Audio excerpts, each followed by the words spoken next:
Olá, é um prazer poder participar desse quarto Fórum Online Educação, Meio Ambiente e Sustentabilidade. Agradeço às equipes envolvidas nesse evento, com temáticas tão relevantes para as questões atuais que a gente vem vivendo. Meu nome é Conrado Vivacqua, eu sou arquiteto, sou também educador e estou como doutorando nesse momento na área de paisagem e ambiente da Faculdade de Arquitetura e Urbanismo e de Design da Universidade de São Paulo. E faço aqui então esse convite, acho que a gente vai ter uma conversa breve para fazer um convite de leitura do artigo que em breve estará disponível, que tem como título Ausências, Assimetrias e Fricções entre o Patrimônio Cultural e Natural, o caso do movimento comunitário pela preservação do Parque Modernista em São Paulo, que se insere no eixo temático aqui do evento, preservação do patrimônio cultural, natural e paisagístico. Para começar, então, a apresentar parte do contexto e de metodologia da criação desse trabalho, Então, esse artigo foi elaborado dentro de uma disciplina de pós-graduação em 2021, lá no comecinho da minha inserção dentro da pesquisa de doutorado, da disciplina Cidade, História e Patrimônio Cultural, que foi oferecida dentro da Faculdade de Arquitetura e Urbanismo e foi realizada de maneira online, porque em 2021 a gente não vivia aquele ápice da questão do Covid, da pandemia de Covid, então grande parte da metodologia desse artigo é baseada na leitura bibliográfica disponível por essa disciplina e também por parte ali do meu início de pesquisa de doutorado sobre o caso do Parque Modernista e a luta pela criação desse parque, Além disso, é importante dizer também que essa disciplina, por ser online, ela também aconteceu em paralelo a vários eventos da iniciativa global Nosso Patrimônio Mundial, então parte das temáticas que a gente está trazendo aqui, que dizem respeito ao patrimônio mundial, também se inserem dentro desse debate. Como objetivos principais desse trabalho, então, a gente tem a intenção de participar de um debate ampliado sobre as questões que dizem respeito ao patrimônio cultural e natural, na interação entre patrimônio cultural e patrimônio natural, para pensar os desafios e urgências atuais, que são muitos, se a gente pensa nas crises climática, ambiental que a gente está vivendo, na grande crise democrática que a gente está passando nesse momento, com a ascensão de vários governos autoritários, inclusive que a gente viveu recentemente no Brasil, e pensar então a questão da maior participação pública nas tomadas de decisão, que eu acho que é um dos eixos centrais de maior interesse que eu tenho sobre a questão da luta pelo Parque Modernista. Então, como questões específicas e objetivos específicos, nesse trabalho também a gente pôde então trazer novas abordagens sobre o caso do Parque Modernista, entendendo como ali, naquele caso específico local, a gente consegue perceber sobreposições da questão do patrimônio cultural sobre o patrimônio natural, que acontecem em escala global na questão do patrimônio mundial. Mais ou menos sobre isso que a gente tem a intenção de conversar nessa fala de hoje. Então, para entender um pouquinho mais sobre o que é essa luta do Parque Modernista, acho que é interessante a gente pensar que ano passado, em 2024, se completaram 40 anos do tombamento dessa área, então a gente está falando de uma luta de preservação de uma área aqui em São Paulo, o Parque Modernista, que fica na Vila Mariana, um bairro de São Paulo. E como aconteceu isso? Essa área, que era considerada a última grande área verde do bairro da Vila Mariana, ela se viu ameaçada de ser destruída pelos interesses do mercado imobiliário, que já tinham instalado ali, no final de 83, um estande de vendas para destruir a área e construir um grande empreendimento residencial com 4 grandes torres que ameaçavam essa área verde. Por conta disso, os moradores ali da vizinhança se uniram e construíram um movimento de luta muito interessante, muito bem sucedido, que conseguiu preservar a área, que não era apenas a única e última área verde da Vila Mariana, mas também abrigava a residência privada, que foi considerada como a primeira experiência de arquitetura e paisagismo modernos no Brasil, que é essa figura que a gente está vendo aí à direita. A gente tem o registro, então, da Casa Modernista, que é considerado esse patrimônio da nossa história, da história da arquitetura brasileira, que foi construída pelo arquiteto Gregory Warszawski e sua esposa Mina Klabin, onde eles viveriam. A construção começou em 27 e terminou em 28. Então, essa área é uma área que tem essa dupla importância, né? Porque ela, ao mesmo tempo, abriga essa primeira experiência de arquitetura e paisagismo modernos no Brasil e, ao mesmo tempo, ela resguarda um importante bosque que foi entendido ali nos anos 80, no início dos anos 80, como uma das últimas áreas verdes a serem preservadas e que estava diretamente ameaçada de destruição naquele período. Então, o que a gente consegue ver com esse estudo de caso particular, né? Que, bom, se a gente entende que existe uma relação dual e assimétrica entre cultura e natureza na preservação e gestão do patrimônio, né? Esse caso também vai acontecer na escala local do Parque Modernista. Então, para a gente entender isso que eu acabei de dizer, né? Acho que vale um contexto geral que a gente também passa bastante por ele dentro do artigo, que é entender que dessa luta do início dos anos 80, 10 anos antes, né, a gente tem em 1972, um ano que é marcante numa série de tomadas de decisões políticas em escala global que vão dizer respeito à cultura e natureza. Acho que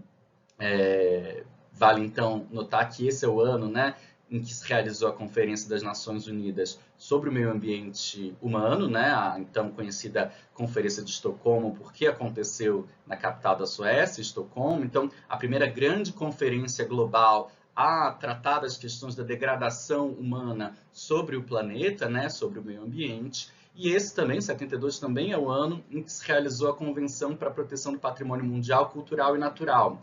que aconteceu em Paris e que firmou as bases de construção dos instrumentos de proteção do patrimônio mundial, né? Então, nesse mesmo ano,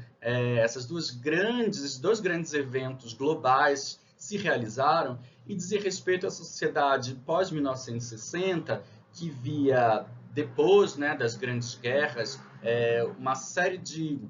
contextos de ameaça global, que continuava vivendo esse contexto de ameaça global pelo contexto de Guerra Fria, claro, pela questão da ameaça nuclear e do aniquilamento, da possibilidade de aniquilamento global, né? Então, essa premissa de que o mundo estava à beira de um colapso e da sua destruição foi promotora de ação desses eventos que colocavam em questão a proteção do meio ambiente e do patrimônio mundial, cultural e natural. Para pegar aí uma frase para a gente entender esse contexto, né? Uma frase está inserida no texto final da Conferência de Estocolmo, tratava-se então de inspirar e guiar os povos do mundo para a preservação e a melhora do meio ambiente humano. O que isso vai ter a ver, então, com o caso aqui do Parque Modernista? O que a gente quer chamar a atenção é que a questão do patrimônio mundial tratava e tratou até hoje, né, claro, com uma série de tentativas de romper com essa questão, né, mas tratava de forma assimétrica os bens culturais e naturais. Tanto que em 2021, quando a gente escreveu esse texto, né, a gente tinha como bens mundiais, né, de caráter cultural, quase 900, enquanto aqueles discriminados como de caráter natural eram apenas 218, e de caráter misto, 39. Então, a gente consegue ver que existe essa assimetria dentro do contexto do patrimônio mundial, só que, como resultado desse estudo, né, a gente vai ver que essas questões também vão aparecer no caráter local.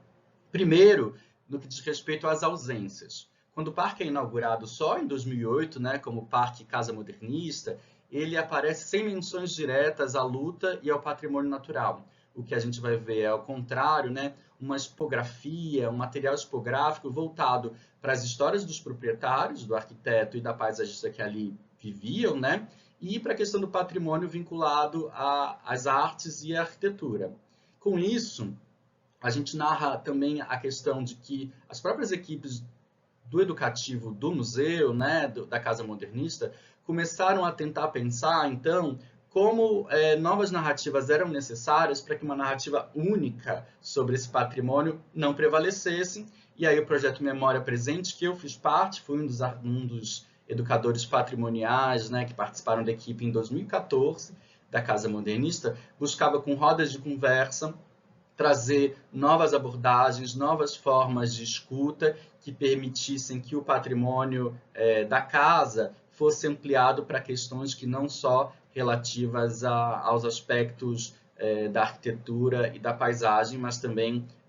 novos aspectos, como, por exemplo, apareceu a luta do Parque Modernista, essa luta ambiental e de defesa das áreas verdes públicas da cidade.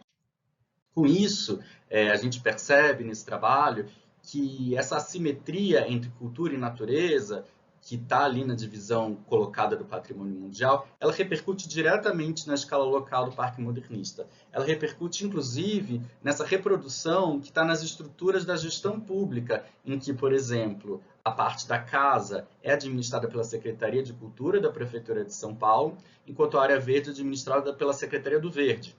Ou seja, essa cisão acontece, inclusive, na gestão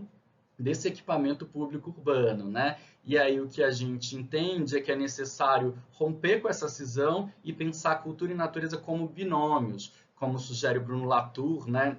No seu Diante de Gaia, no seu livro Diante de Gaia, das suas colocações, em que é impossível pensar de forma desarticulada, né? Não se deve pensar de forma articulada cultura e natureza, ao contrário, elas funcionam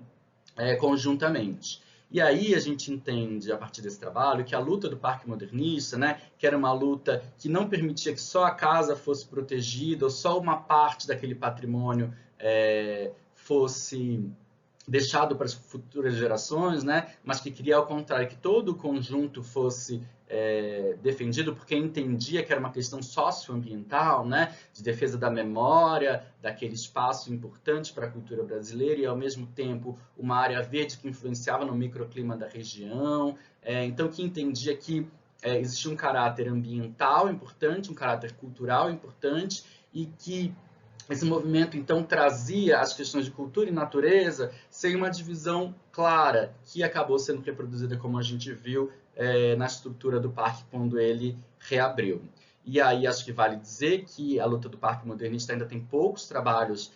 sobre isso, e a gente espera, então, que esse trabalho que vem sendo construído nessa pesquisa de doutorado possa ajudar a que essas questões sejam melhor entendidas. Por fim, então, como conclusão, a gente entende que são necessários esforços, como vem sendo construídos, para romper com a divisão entre patrimônio cultural e patrimônio natural.